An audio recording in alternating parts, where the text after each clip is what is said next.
Sinalakay sila ng mga halimaw. Napagtanto nilang lubhang mapanganib ang sitwasyon, kaya sinubukan nilang tumakas upang ipagbigay alam ang kanilang natuklasan sa Hunter Association.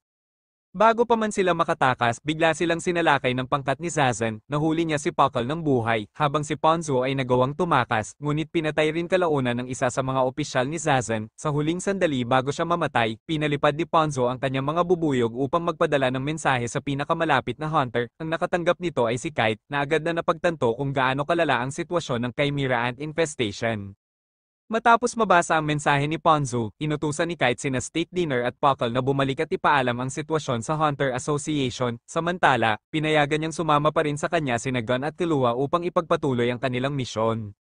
Sa kanilang paglalakbay, narating nila ang isang nayon kung saan sinalubong sila ng Ramot. Gamit ang pagkakataong ito, inutusan ni Kite sina Gon at Killua na lumaban upang masukat ang kanilang kakayahan laban sa Chimera Ants. Kahit ginamit na nila ang Nen, nalamangan pa rin sila ni Ramot sa kabila ng maraming beses na pag-atake, na pagtagumpayan nilang talunin ito sa pamamagitan ng kanilang mga Nen abilities. Malubhang sugatan, nasagip si Ramot ni Colt na palihim na nanunood sa kanila mula sa dilim. Sa kanilang pagpapatuloy, narating nila ang isang pabrika at biglang sinalakay ng pangkat ni Yanjo. Nang maramdaman ang matinding kasamaan sa kanilang mga intensyon, inutusan ni Kite sina Gon at Killua na patayin ang mga ito. Pinatay ni Gon ang isang Chimera Ant na may anyong Scolopendre gamit ang Jajunken scissors, habang si Kite ang tumapos dito. Si Killua naman ay nakalaban ng isang lamok na Chimera Ant at pinatay ito bago tuluyang winikasan ni Kite si Yanjo.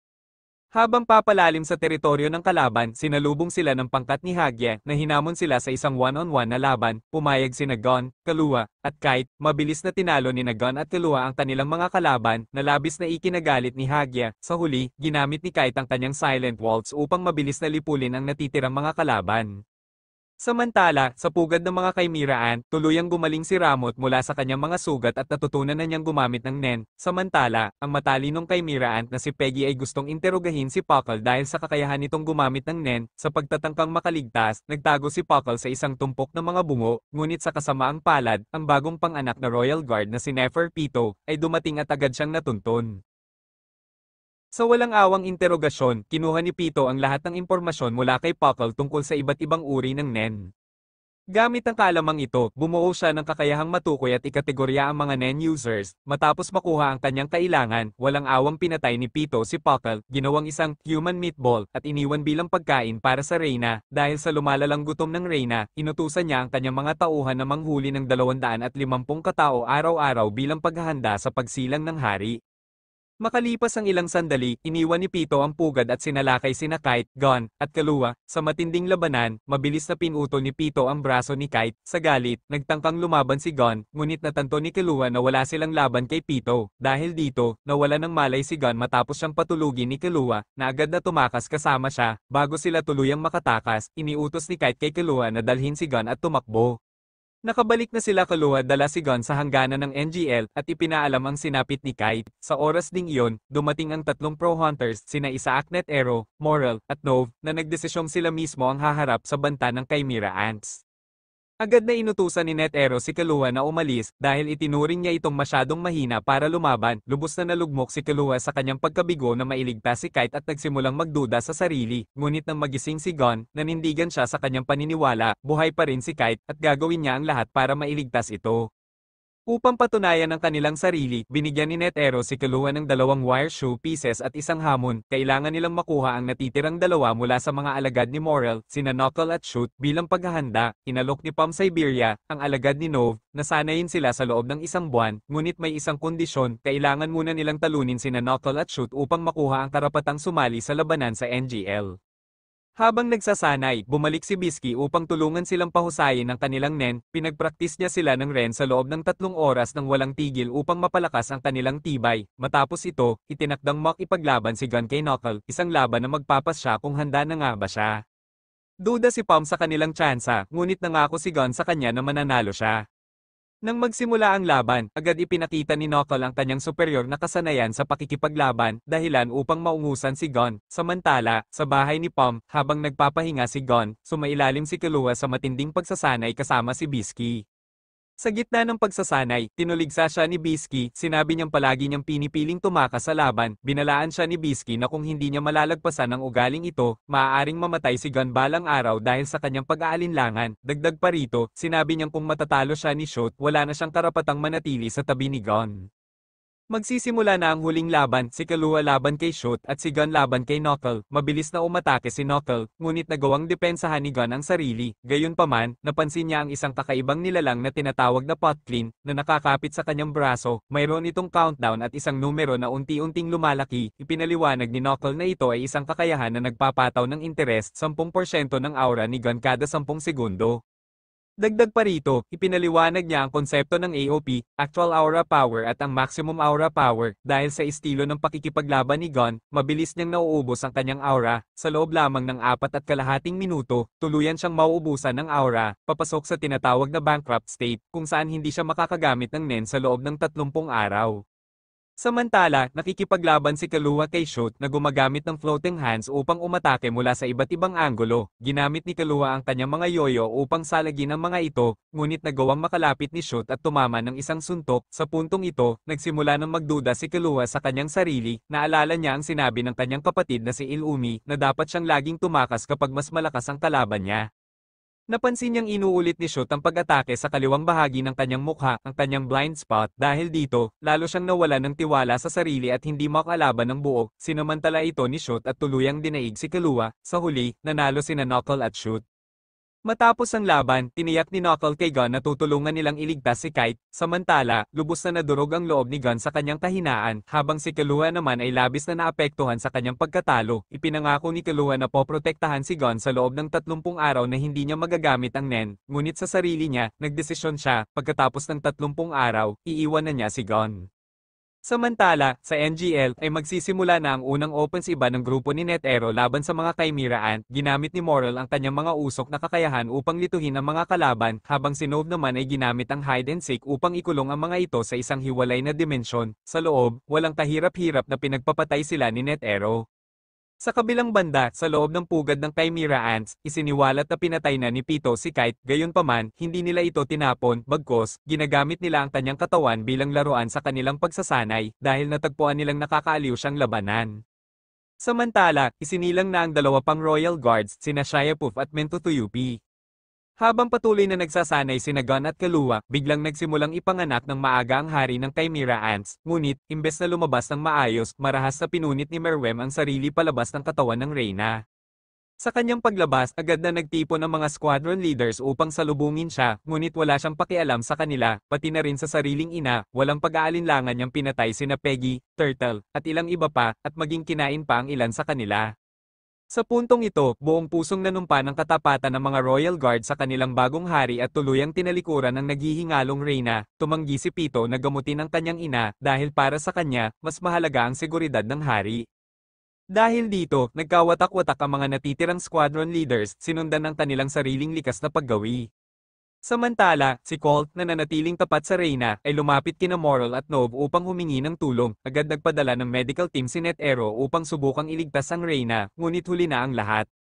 Sa kanyang huling sandali, ipinakiusap ng Reyna na iparating sa hari ang kanyang tunay na pangalan na Meruem, na nangangahulugang ang liwanag na nagbibigay ilaw sa lahat. Matapos nito, tuluyan siyang pumanaw.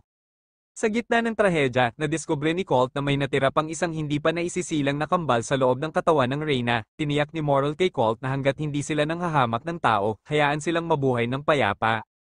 Habang nakaban si Gun sa paggamit ng Nen sa loob ng 30 araw, patuloy siyang nagsasanay kasama si Killua. Isang araw, niyaya siya ni Palm sa isang date habang palihim siyang sinusundan ni Killua.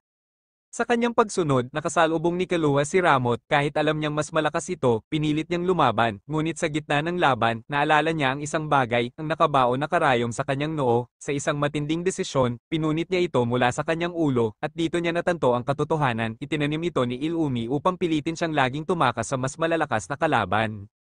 Sa sandaling iyon, tuluyan ng napalaya ang isip ni Killua mula sa takot. Sa isang iglap, pinatay niya si Ramot nang walang kahirap-hirap. Samantala, bumalik sina Knuckle at Moral mula sa NGL at nahanap si Cheeto, isang Chimera Ant na may hindi kapani-pani walang bilis. Sa kanilang laban, tinamaan siya ni Knuckle na nag-activate ng Hakover, ngunit sa kabila nito, nakatakas pa rin si Cheeto. Makalipas ang ilang araw, muling nagtipon ang grupo ni Gon, Killua, Knuckle, Moral, at Shoot sa hangganan ng NGL, at dito nila sa wakas natagpuan si Kite. Ngunit sa kanilang pagkagulat, si Kite ay wala ng emosyon, tuluyang walang malay sa kanyang sarili, sa katunayan, kinokontrol siya ng isang Nen ability, dahilan kung bakit hindi niya nakikilala si Gon. Sa desperasyon, sinubukan ni Gon na kausapin si Kite, ngunit walang awang inatake siya nito.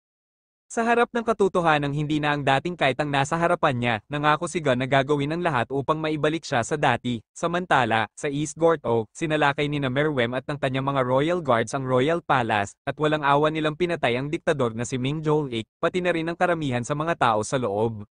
Sa kanilang bagong plano, naghanda sila para sa Selection Day, kung saan pupunuin nila ang palasyo ng mga mamamayan, sa ilalim ng pagkukunwaring isang selebrasyon, ngunit ang totoo, pipilitin nilang gisingin ang ng lahat ng tao sa lungsod, kahit 79% sa kanila ang mamamatay sa proseso. Habang papalapit ang Selection Day, naghahanda sina Gon, Killua, Knuckle, Shoot, Moral, at Nove upang lusubin ang palasyo at tulungan si Netero sa pagpuksa sa mga kaimiraan.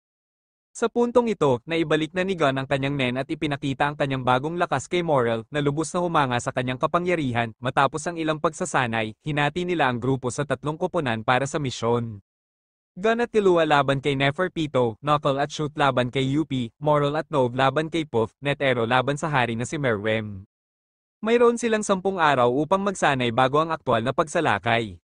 Samantala, bumalik ang Phantom Troop sa Meteor City, ngunit nagulat sila nang matuklasang nasakop ito ni Zazan at ng kanyang hukbo ng Chimera Ants. Ginagamit ni Zazan ang kanyang kakayahan upang baguhin ang mga residente ng lungsod sa mga ant-human hybrids at palawakin ang kanyang teritoryo. Dahil dito, nagdesisyon ng troop na tapusin siya at bawiin ang kanilang tahanan. Sina Phaeton, Shalnart, Finks, Banalinov, at Cal Luto ang humarap kay Zazan at sa kanyang hukbo. Napagkasundoan nilang ang sino mang makapatay kay Zazan ang magiging pinuno ng misyon. Sa huli, si Phaeton ang nagwagi, ipinakita ang kanyang nakakatakot na lakas at walang awa niyang winasak si Zazan, na pinatay gamit ang kanyang Rising Sun ability.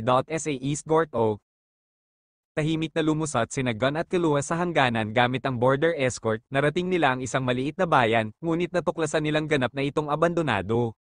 Sa paligid, nakita nila ang mga bakas ng dugo at mababaw na libingan na nagdala kay Killua sa isang nakakakilabot na conclusion na nagsimula na ang selection.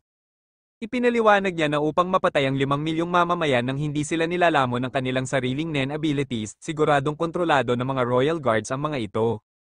Sa matinding determinasyon, nagdesisyon si Killua na manatili upang pigilan ang mga mamamayan sa pagpunta sa kanilang tiyak na kamatayan, samantala, nanatiling nakatago si Gon.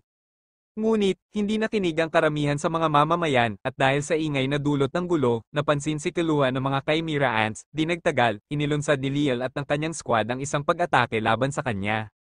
Sa kabila ng matinding laban, pinatawad ni Killua si Ikalgo, isang Chimera Ant na mukhang pugita. Kalaunan, nadakip si Killua ng Ortho siblings at napasama sa isang nakamamatay na laro, kung saan ginawa siyang isang buhay na dartboard.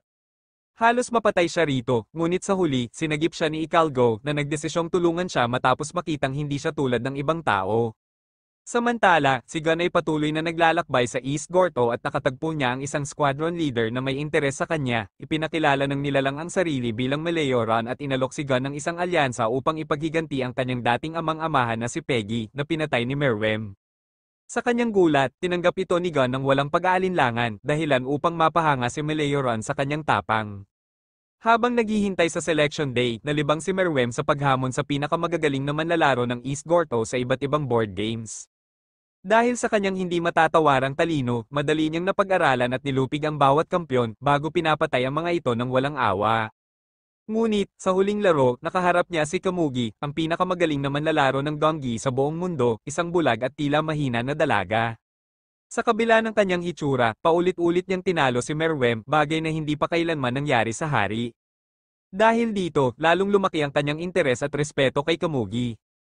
Isang araw, sa kalagitnaan ng laro, sinubukan ni Meruem na guluhin ang isip ni Kamugi. Ipinusta niya ang kanyang isang braso na siya ang mananalo. Sa kanyang gulat, pumayag si Kamugi at ipinusta naman ang kanyang sariling buhay. Nabigla si Meruem at tinanong kung bakit niya ito ginawa. Ipinaliwanag ni Kamugi na ang Gongi lamang ang nagbibigay ng halaga sa kanyang buhay, wala siyang ibang kakayahan.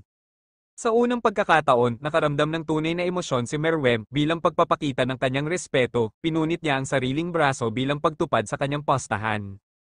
Agad na dumating si Neferpeto upang gamutin siya habang palihim na ginamit ni Shyapov ang kanyang sariling kakayahan.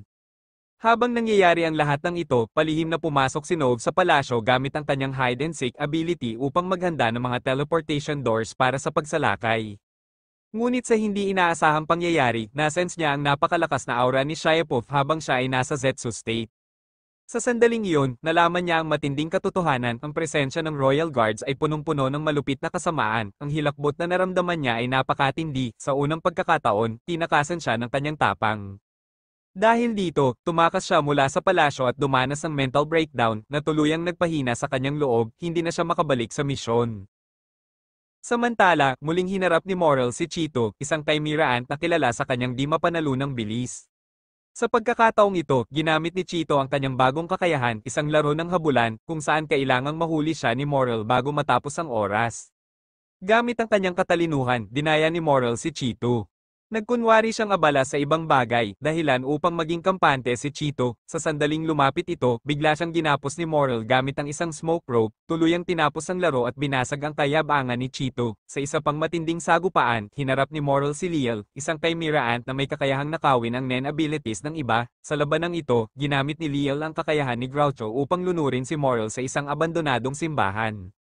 Ngunit, sa kanyang talino at karanasan, nalampasan ni Morel ang patibong, ginamit niya ang mga bulsa ng hangin upang manipulahin ang antas ng oxygen, na nagresulta sa pagkasakal at kamatayan ni Leal. Habang patuloy ang kanilang misyon, sinubukan ni Gun na makipag-ugnayan kay Pom, na palihim na pumasok sa palasyo bilang isang prostitute upang makakuha ng impormasyon. Gayunpaman, hindi siya sumasagot, na nagdulot ng matinding pag-aalala kay Gun at sa iba pang hunters. Habang papalapit na ang huling sagupaan, nagtipon sina Gon, Killua, Knuckle, Shoot, at Meleoron upang tapusin ang kanilang estratehiya. Plano nilang magbalat kayo bilang mga mamamayan sa Selection Day, at sa oras na ang Royal Guards ay abala, sila ay palihim na papasok sa palasyo upang paslangin si Meruem. Sa kabila ng matinding paghahanda, hindi pa rin mawala ang alinlangan ni Killua. Sa loob ng palasyo, isang hindi inaasahang bagay ang nangyari. Sa unang pagkakataon, pinilit ni Meruem si Komugi na magpahinga, sa halip na ipagpatuloy ang kanilang laro ng walang tigil. Ang maliit na kilos ng kabaitan na ito ay hindi nakaligtas sa mga mata ni Shyapov at Yuppie, na nagsimulang makita si Komugi bilang isang banta. Sa isa sa kanilang sumunod na laban, hindi na malayang nagising ni Komugi ang kanyang sariling Nen, dahilan upang makita niya ang mas malalalim at walang katapusang posibilidad sa laro. Dahil dito, hiniling niya kay Meruem na bigyan siya ng oras upang maisapuso ang mga bagong galaw na ito. Sa sandaling iyon, biglang tinanong ni Komugi si Meruem kung ano ang kanyang pangalan. Laking gulat ni Meruem, hindi niya ito alam. Dahil dito, agad niyang tinanong ang kanyang mga Royal Guards, ngunit wala ni isa sa kanila ang nakapagbigay ng malinaw na sagot. Sa panahong ito, unti-unting napagtanto ni Shyapov ang isang nakakakilabot na bagay, na nagkakaroon ng damdamin si Meruem para kay Komugi. Galit at pagkasuklam ang kanyang naramdaman habang nakikita niyang unti-unting nagbabago ang paniniwala ng kanilang hari. Habang iniisip ang kanyang damdamin, ipinahayag ni Meruem na wala nang halaga si Komugi dahil malapit nang maganap ang Selection Day, kung saan lahat ng tao ay mamamatay. Nagbalak siyang patayin si Komugi mismo, ngunit, sa mismong sandali bago niya ito gawin, biglang inatake ng isang uwak si Komugi. Sa isang iglap, walang pag-aalinlangan na pinatay ni Meruem ang uwak upang protektahan siya. Nabigla siya sa kanyang sariling kilos, sa halip na patayin si Komugi, malumanay niyang tinanong ito kung bakit hindi siya humingi ng tulong. Habang papalapit ang pagsalakay, napagtanto ni Killua na ang na nakita ni Nove ay pagmamayari ni Shyapov, hindi ni Neferpitou. Ibig sabihin, may sandali kung kailan maaaring makalusot si NetEro at ang kanyang pangkat nang hindi agad natutunto ng mga Royal Guards. Mula rito, bumuo sila ng isang hinuhak. Ang kakayahan ni Pito na gamutin ang isang sugatan ay kailangang buong atensyon niyang ituon sa isang bagay. Ipinapalagay ni Ikalgo na gagamitin lamang ni Pito ang kanyang buong lakas sa pagpapagaling kung ang hari mismo ay ang sugatan. Dahil dito, napagtanto ni Killua na ang hari mismo ay nasugatan. Sa taas ng palasyo, sa likod ng makapal na ulap, dalawang makapangyarihang lalaki ang bumaba mula sa langit, si Zeno Zoldyck at NetEro. Mula sa likod ng isang dragon, malaya silang bumagsak pababa sa palasyo, dala ang isang matinding plano ng pag-atake. Sa gitna ng pagbagsak, ginamit ni Zeno ang Dragon Lance na agad na nakakuha ng atensyon ni Pito. Sa sandaling iyon, agad na inactivate ni Pito ang kanyang upang makita ang kalaban. Ngunit, isang patibong ang lahat ng ito, nang makapasok ang dragon sa loob ng radius ni Pito, agad niyang binawi ang kanyang upang ituon ang kanyang pansin sa laban. Ito ang eksaktong pagkakataon na hinihintay ni NetEro at Zeno. Biglang pinaghati-hati ni Zeno ang dragon sa maraming maliliit na dragon at inilunsad ang kanyang dragon dive attack. Bumagsak ang daan-daang mababangis na dragon mula sa langit, bumalot sa buong palasyo, at winasak ang paligid. Sa gitna ng kaguluhan, mabilis na tumalon si Pito sa ere upang hanapin si NetEro, habang mabilis ding kumilos si Puff upang protektahan ang hari. Ngunit, handa na si NetEro, sa isang iglap, inilabas niya ang kanyang buong ren, handang tapusin ang laban at isang malakas na suntok ang tumama kay Pito, dahilan upang mapalipad ito palayo sa palasyo. Gayunpaman, hindi nagpadala si Pito, ginamit nito ang Dr. Blight hindi para magpagaling, kundi upang gamitin ang sariling limitasyon, ginamit ang 20-meter radius nito upang maiwasang mapalayo sa palasyo at manatili sa laban. Habang bumabagsak ang mga dragon mula sa himpapawid, sinamantala ng invasion squad ang kaguluhan upang makapasok sa palasyo, dumaan sila sa mga pintong itinakda ni Nove malapit sa hagdanan. Lahat kasama sina Kaluwa at Ikalgo ay tahimik na pumasok patungo sa hagdanan, si Ikalgo ay humiwalay upang hanapin si Pom. Ngunit, isang hindi inaasahang balakid ang humarang sa kanila. Habang dahan-daang umaakyat sa hagdan, napansin nilang may nakaupo sa tuktok, si Yupi. Sa sandaling makita ang grupo, agad na pumasok si Yupi sa battle mode. Sa parehong sandali, tuluyan ng bumagsak ang mga dragon sa palasyo, bomb-utes sa bubong, at nagkalat ng matinding pinsala. Napansin ng grupo ang isang seryosong problema kung sina Knuckle at Meteoren na parehong hindi nakikita at hindi nadarama, ay tinamaan ng dragon dive at napatay, ay tapos na sila. Upang alisin ang pangamba, biglang sinuntok ni Knuckle si Yupi, pinapakita na buhay pa siya at handang lumaban, dahil dito, nagkaroon ng pagkakataon si Kaluwa na mabilis na makadaan sa hagdan, habang ginamit ni Moral ang kanyang usok upang itago ang kilos ng kanyang mga kakampi. Nagumpisa ang matinding labanan, si Yupi ay nakipagsagupaan ng harapan kay Shoot. Sina Knuckle at Meteoren naman ay sumuporta mula sa gilid, muling sinuntok ni Knuckle si Yupi na naging sanhi ng pag-activate ng Hakover. Si Shoot, bagaman matinding sugatan, ay patuloy na nakipaglaban at humingi ng isang bagay kay Knuckle na huwag siyang pabayaan at ipagpatuloy ang laban. Ngunit, sa sobrang dami ng tinamong pinsala, tuluyan ng bumagsak si Shoot. Sa puntong ito, naiwan si Knuckle na mag-isang humarap kay Yupi. Samantala, sa loob ng palasyo, matagumpay na nakapasok sina NetEro at Zeno. Habang sinusuri ang lugar, isang hindi inaasahang tanawin ang bumungad sa kanila, isang sugatang kamugi, nakahandusay at duguan mula sa Dragon Dive. At higit pa rito, isang bagay ang lalo pang nagpagimbal sa kanila, ang hari mismo, si Meruem, ay lubhang nag-aalala para sa buhay ng isang tao. Dahil sa pagkagulat, sandaling natigilan sina NetEro at Zeno, hindi agad nakagalaw. Sa halip na lumaban agad, inatasan ni Meruem si Pito na pagalingin si Kamugi. Sa isang iglap, walang kahirap-hirap na lumapit siya sa kanila, halos hindi nila namalayan kung gaano kabilis ang kanyang paggalaw. Pagkatapos, hinarap niya si NetEro at nag-alok ng isang kasunduan, sumama sa kanya sa ibang lugar upang maiwasan ang hindi kinakailangang pagkamatay ng inosenteng tao.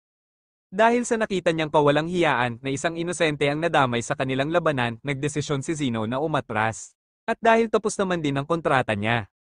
Ngunit bago siya umalis, gumamit siya ng isang espesyal na dragon, isang N-shaped dragon, upang dalhin sina NetEro at Meruem sa isang mas ligtas na lugar para sa kanilang sagupaan. Habang papaalis, nag-cruise ang landas ni NetEro sa dalawa pang hunters, sina Gun at Kaluwa, na dumating upang hanapin si Pito. Itinuro ni NetEro ang lokasyon ni Pito, pagdating nila, tumambad sa kanila ang isang nakakagalit na eksena, si Pito, na malayang ginagamit ang kanyang Dr. Blight upang pagalingin si Kamugi. Agad na sumiklab ang galit ni Gon, hindi siya makapaniwala bakit ginagamit ni Pito ang kanyang kakayahan upang iligtas ang isang batang babae, ngunit walang pag-aalinlangang pinatay si Kite. Napuno siya ng puot, ngunit hindi siya agad nakilos ni Pito, alam nitong hindi niya maaaring ihinto ang paggamot kay Kamugi dahil maaari itong ikamatay ng bata. Dahil dito, nagmakaawa si Pito kay Gon na hayaang matapos muna nito ang paggamot bago siya gawin ang anuman. Bilang patunay ng kanyang sinseridad, sinira mismo ni Pito ang sarili niyang braso, ipinapakita na wala siyang balak lumaban. Si Kaluwa, na alam ang tunay na misyon nila, agad na pinaalala kay Gon ang isang mahalagang bagay, tanging si Pito lamang ang may kakayahang ibalik si Kite sa dati. Dahil dito, napilitang magdesisyon si Gon, matapos ang matinding pag-aalinlangan, nagbigay siya ng isang ultimatum kay Pito, bibigyan niya ito ng isang oras upang tapusin ang pagpapagaling kay Kamugi. Pagkatapos niyon, walang makakapigil kay Gon sa kanyang paghihiganti. Matagumpay na nakarating si Morao sa silid ng trono kung saan nakasalubong niya si Shia Puff. Napansin ni Morao ang sandaling kahinaan ni Puff, kaya agad niyang ginamit ang Smoky Jail, isang makapal na usok na nagsisilbing kulungan, upang hindi makalabas si Puff. Ngunit, nagpalit ng anyo si Puff, naging isang chrysalis at ginamit ang kanyang kakayahang Beelzebub, hinati niya ang kanyang sarili sa bilyon-bilyong microscopic clones at tahimik na nakalusot palabas ng kulungan. Hindi alam ni Morao na wala na sa loob si Puff, kaya inatake niya ang chrysalis, ngunit nadiskubre niyang wala itong laman, nang matanto niyang naloko siya, binawi niya ang Smoky Jail, hindi alam na pinalaya niya mismo ang totoong Puff. Sa isang mabilis na pag-atake, inabangan ni Puff si Morao mula sa likuran, tinamaan siya at ninakaw ang kanyang pipe, kaya hindi na niya magamit ang kanyang Nen abilities. Itinapon ni Puff ang pipe sa isang ilog at mabilis na pumunta kay Pito, balak patayin si Gon mula sa likod. Ngunit, hinarang siya mismo ni Pito, takot si Pito na kung umatake si Puff, baka tuluyang magwala si Gon at mapatay si Kamugi, dahil dito, pinatigil niya si Puff. Hindi natuwa si Puff, ngunit sa huli, iniwan niya kay Pito ang sitwasyon, gayunpaman, nang inutusan siya ni Gon na manatili, nagpadala siya ng isang clone upang linlangin si Gon, habang tuluyan ng nakatakas ang kanyang tunay na katawan.